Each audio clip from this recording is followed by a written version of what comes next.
Hello everyone. आपने ये तो सुना होगा कि money can buy you happiness, लेकिन ये भी हकीकत है कि not having enough money can make you sad, even stressful.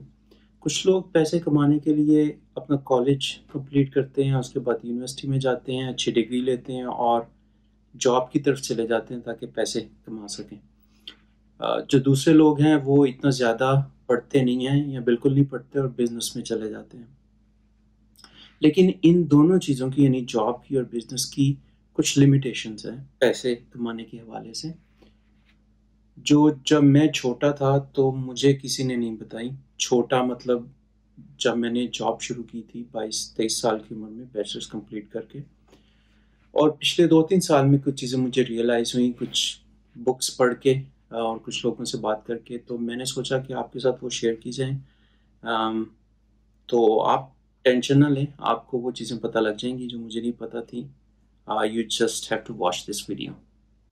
और अगर आप ज़्यादा डिटेल में जाना चाहते हैं तो एक बुक मैं रेकमेंड कर देता हूँ, आप ज़रूर पढ़ें। Rich dad poor dad.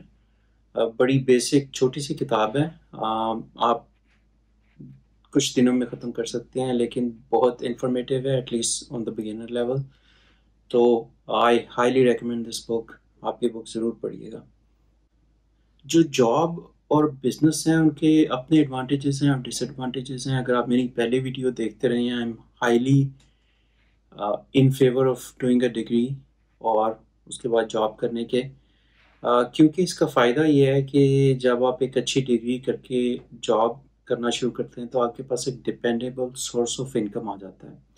और अगर आपकी डिग्री कुछ हाईली वैल्यूड स्किल में शुमार होती है, मसलन आप डॉक्टर हैं या इंजीनियर हैं या लॉयर हैं, या अकाउंटेंट हैं या रिसर्चर हैं, तो आपके लिए बेशुमार अपॉर्चुनिटीज़ जो हैं वो ओपन हो जाती हैं।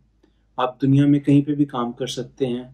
आजकल तो अपने घर में बैठ के आप वर्चुअली किसी भी कंपनी में काम कर सकते हैं और बहुत सारे दरवाजे जो हैं वो आपके लिए खुल जाते हैं। इसी तरह जब आप एक और फ़ायदा जो आपका ये है कि जो स्ट्रेस लेवल होता है वो रिलेटिवली बहुत कम होता है अगर आप कंपेयर कर रहे हैं किसी बिजनेस के साथ। अम, आपने 9 टू 5 जॉब करनी है और जॉब करके घर आ जाना है, और आपको जितने घंटे आप काम करेंगे आपको उसके पैसे मिल जाएंगे। लेकिन आपको इस चीज़ का स्ट्रेस नहीं होगा कि कंपनी अच्छा परफॉर्म कर रही है नहीं कर रही, इस कंपनी की सेल्स कितनी है, प्रॉफिट में जा रही है या नहीं जा रही। तो इस लिहाज से स्ट्रेस लेवल्स जो है वो काफ़ी कम होते हैं। लेकिन बिजनेस अगर आप ऑन करते हैं तो वो स्ट्रेस लेवल ज़्यादा हो जाता है। इसी तरह आपका रिस्क लेवल जो है वो भी बिजनेस में ज़्यादा हो जाता है। ऑल्दो बिजनेस का एडवांटेज ये है कि वो काफ़ी स्केलेबल है। आप जितनी ज़्यादा मेहनत करेंगे या जितना ज़्यादा टाइम लगाएंगे उतने ज़्यादा पैसे कमा सकते हैं। जबकि जॉब जो है वो उस तरह से स्केलेबल नहीं होती। ऑब्वियसली आप एक्सपीरियंस लेके अपने स्किल्स इंप्रूव कर सकते हैं और अपना पे स्केल ज़्यादा कर सकते हैं, लेकिन वो उस तरह से स्केलेबल नहीं है जिस तरह से बिजनेस होता है। जो आपकी वर्क एंड लाइफ बैलेंस है वो काफ़ी डिस्टर्ब हो जाता है। यानी कि आप वीकेंड पे भी बिजनेस को देख रहे होंगे, ऑफ आवर्स में भी बिजनेस को देख रहे होंगे, तो आपकी जो पर्सनल और जो वर्क लाइफ है वो अ, उसकी जो बाउंड्रीज हैं वो काफ़ी वेग हो जाती हैं जब आप बिजनेस कर रहे होते हैं। अच्छा, ये तो कुछ बेसिक लेवल पे चीज़ें थी जो एडवांटेजेस थे बिजनेस के और जॉब्स के। जिस चीज़ पे मैं आज बात करना चाह रहा था, जो बेसिक लिमिटेशन है जॉब की और बिजनेस की, वो ये है कि ये दोनों जो हैं वो एक्टिव सोर्स ऑफ इनकम है। ऐसे इनकम सोर्सेज जो डायरेक्टली रिलेटेड होते हैं आपके वर्किंग आवर्स से, यानी आप जितना ज़्यादा टाइम लगाएंगे, जितनी ज़्यादा एनर्जी लगाएंगे, आपको उतना ज़्यादा रिटर्न मिल जाएगा। लेकिन अब इसका नुकसान ये है कि फ़र्ज़ करें कि आपको कोई अनफॉर्चुनेटली आप बीमार हो जाते हैं या आपके कोई और इमरजेंसी हो जाती है, आपका कोई एक्सीडेंट हो जाता है, तो आप जो आपका जो सोर्स ऑफ इनकम है जो जॉब और बिजनेस से है वो आप परमानेंटली और एटलीस्ट फॉर सम टाइम वो आप लूज़ कर सकते हैं। तो अगर आप काम नहीं करेंगे तो आपको पैसे नहीं मिलेंगे, एज सिंपल एज दैट। अच्छा, एक और मसला ये है कि ये जो एक्टिव सोर्स ऑफ इनकम होते हैं वो उस तरह से स्केलेबल नहीं होते। यानी कि दिन में 18 से 20 घंटे ही होते हैं जिनमें आप काम कर सकते हैं, उससे ज़्यादा आप काम नहीं कर सकते। और जितने घंटे आप काम करेंगे और जितना स्मार्टली आप काम करेंगे उसके हिसाब से आपको आपकी इनकम जो है वो जनरेट होगी। हम यूनिवर्सिटी और कॉलेज में होते हैं तो हमारा एम यही होता है कि या तो जॉब करनी है या बिजनेस करना है। जो चीज़ हमें नहीं सिखाई जाती वो है पैसिव सोर्स ऑफ इनकम। मतलब ये है कि चाहे आप काम करें या ना करें, चाहे आप ऑफिस जाएं या ना जाएं, आप लैपटॉप पे काम करें या ना करें, आपको इनकम जो है वो हर वक्त आपको मिलती रहे। चाहे आप सो रहे हैं चाहे जाग रहे हैं, उसका कोई रिलेशन नहीं है कि आप कितने घंटे काम करते हैं।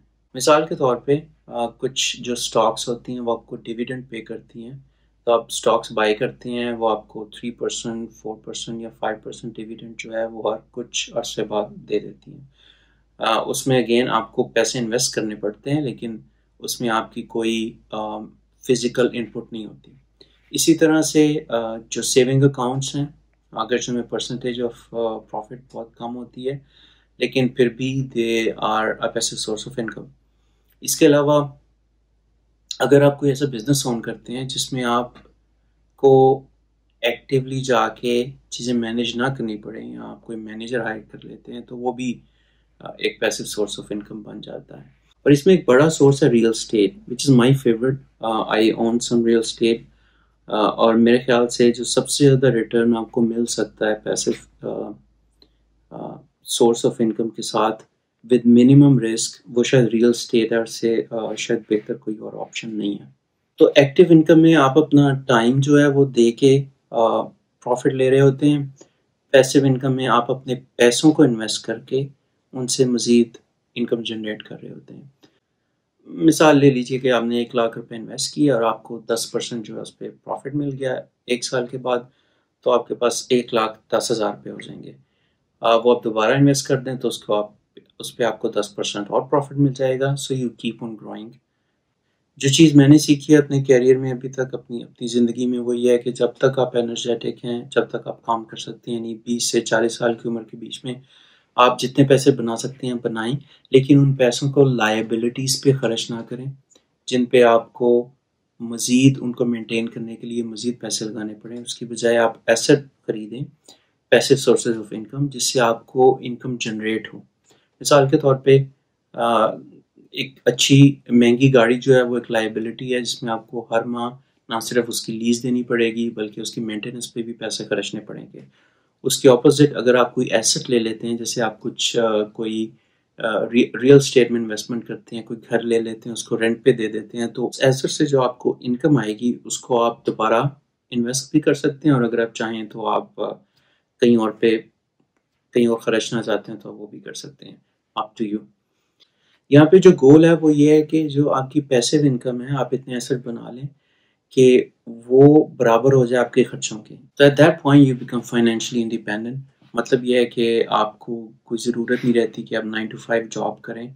आप क्योंकि आपके सारे खर्चे जो हैं वो आपकी पैसिव इनकम से मीट हो रहे हैं, और passive income inherently very low risk होती है। सबसे बड़ी बात यह है कि आप इस चीज़ से इंडिपेंडेंट हो जाते हैं कि आपको अपना टाइम लगा के किसी और के लिए पैसे बनाने पड़े।